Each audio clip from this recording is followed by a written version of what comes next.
संसार में अपना गृह, अपना निवास ही वो स्थान है जहाँ पहुंचकर सर्वाधिक सुख का अनुभव होता है।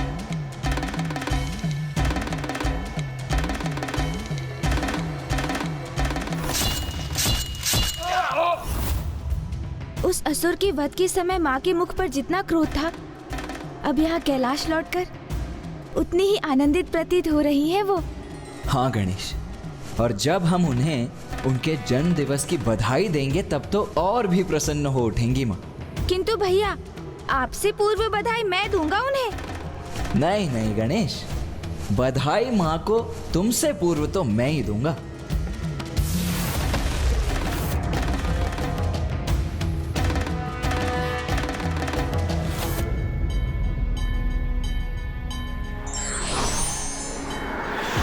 माता, माता आ गई, माता आ गई।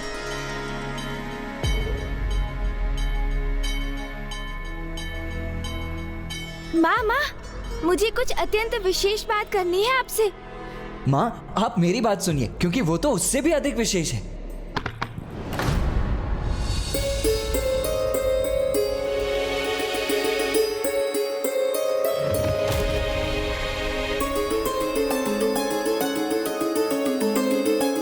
माँ क्या पुनः क्रोधित हो रही हैं?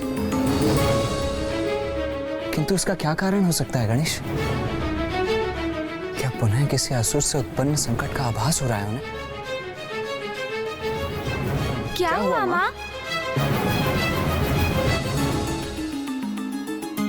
वही जो मेरी अनुपस्थिति में यहाँ होता। यहाँ की व्यवस्था कितनी बिगड़ गई।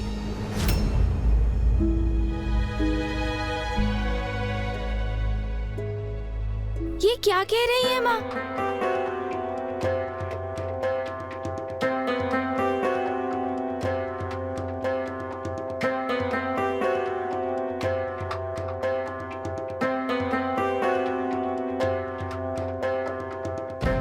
यदि भवन की ऐसी अवस्था है तो स्वामी के ध्यान का स्थल किस दशा में होगा? इतने बड़े युद्ध में इतने शक्तिशाली असुर का वध करने के उपरांत अब अपने योद्धा रूप को त्याग एक कुशल गृहिणी का रूप धारण कर लिया है माता ने। और अब यहाँ की छोटी से छोटी अव्यवस्था भी उन्हें स्वीकार नहीं होगी भैया।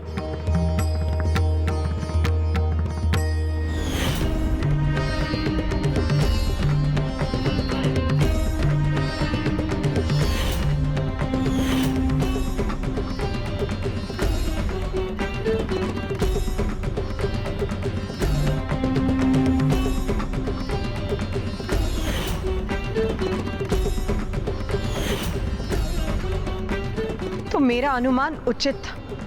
यहाँ तो कोई स्वच्छता नहीं, सब कुछ कैसा बिखरा पड़ा है। हाँ, स्वामी अपना ध्यान कैसे करेंगे?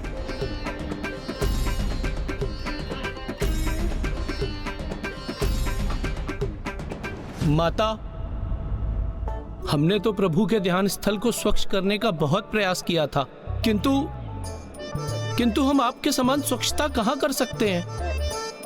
और ये देखिए ना माता, आज के दिवस ही हमने इस स्थान को 3-3 बार स्वच्छ किया है। देखिए, देखिए ना माता, देखिए, देखिए, देखिए ना माता, देखिए ना।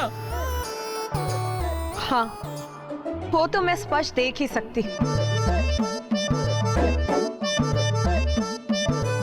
मेरा विश्वास कीजिए माता, हमने आपके आदेश के अनुसार प्रभु के इस ध्यान स्थल को प्रत्येक दिवस एक-एक पहर ध्यान से बुहारा है, तभी तो यहाँ इतनी स्वच्छता है ना, है ना, है ना, है ना, है ना। हाँ हाँ, वो तो मैं देख ही रही। वो सूखे पत्ते का ढेर, वो तो मुझे दिखाई नहीं दे रहा। और ये सूखी टहनियां, ये सूखे फूल, वाह। माता, अवश्य ही यहाँ ना पिछले पहर ही आंधी आई होगी, इसीलिए ये सब।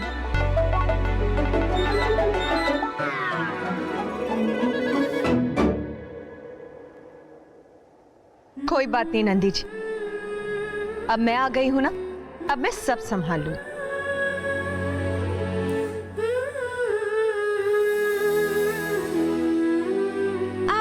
आप रहने दीजिए ना माँ, हम ये कर देंगे। हाँ माँ, आप जाकर विश्राम कीजिए ना, ये कार्य तो हम भी कर सकते हैं।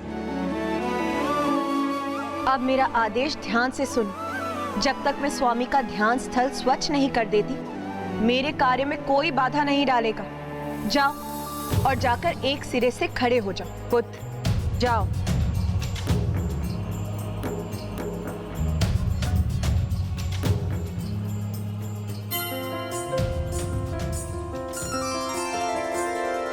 देवी जिसने चंड मुंड दानव संहारे, नारी बन के आज स्वयं घर को भी संवारे।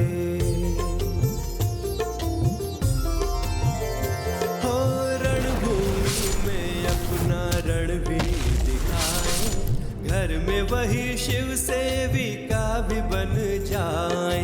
आंचल से अपने माँ आसन को पोछे, प्रेम और श्रद्धा से प्रभु को बिठाए।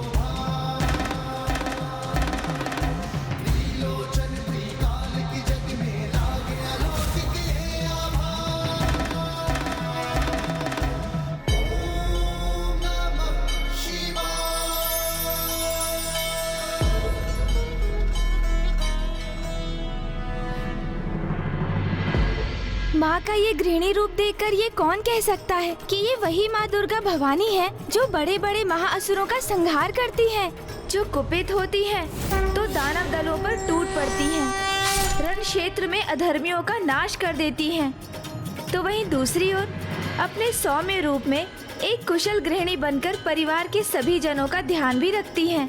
अब एक ही स्थान पर ऐसे क्यों जड़ गए हो तुम दोनों? जाओ, जाकर शीघ्र तैयार हो जाओ, क्योंकि अब मैं तुम दोनों के प्रिय पकवान बनाने जा रही। कैलाश लौटते ही बिना एक क्षण विश्राम किए तुमने एक माँ और पत्नी का भी दायित्व संभाल लिया उमा। तुम्हारी प्रतीक्षा केवल मुझे ही नहीं, इस कैलाश को भी थी। तुम्हारा पुनः कैलाश में स्वागत है उमा। स्वामी, देवी पार्वती अपने गृहिणी रूप में उतनी ही समर्थ और कुशल है जितनी योद्धा रूप में। इसमें कोई आश्चर्य की बात नहीं, क्योंकि बहन किसकी है? तो अपनी बहन को उनके जन्म दिवस की बधाई देना ना भूलिएगा। मैं और देवी सरस्वती वहां जा रहे हैं, क्योंकि यदि हम उनकी श्रृंगार करने में सहायता नहीं करेंगे तो वो इसी प्रकार संपूर्ण दिवस गृहिणी का दायित्व निभाने में व्यस्त रहेंगी।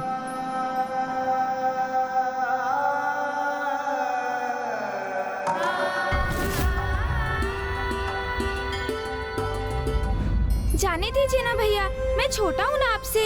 हाँ हाँ अनुज गणेश, मैं बड़ा हूँ तो ये अधिकार भी मेरा है। क्या हुआ अनुज गणेश? हाँ, आप बड़े हैं, इसलिए आपका आदेश नहीं टाल सकता मैं। मुझे माँ को सर्वप्रथम बधाई देने की इच्छा तो बहुत थी, किंतु आप ही जाइए भैया। आपका अनुज गणेश पीछे ही रहेगा।